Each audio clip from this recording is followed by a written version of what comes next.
జగిత్యాల జిల్లాలోనూ school college బస్సులలో RTA అధికారుల చెకింగ్స్ కంటిన్యూ అవుతున్నాయి. ఫిట్నెస్ లేని 3 స్కూల్ బస్సులను సీజ్ చేశారు. జిల్లాలో 464 స్కూల్ బస్సుల్లో 300 బస్సులే ఫిట్నెస్ తో ఉన్నట్లు అధికారులు తెలిపారు.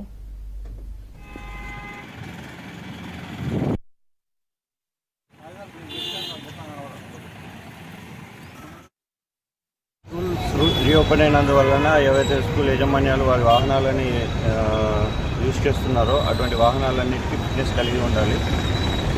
దాదాపు మన జగిత్యాలలో ఇప్పటివరకు 464 బండ్లు కానీ 300 చిల్లర బైకులు వాహనాలు కలిగి ఉన్నాయి. మిగిలిన వాహనాలు ఏవైతే చూసుకోకుండా తిరుగుతున్నారో అటువంటి వాహనాల మీద కఠిన చర్యలు తీసుకోబడతాయి. ఇప్పటివరకు దాదాపు ఒక 20 వెహికల్స్ సీజ్ చేయడం జరిగింది. అందులో 3 వెహికల్స్ సీజ్ చేయడం జరిగినది.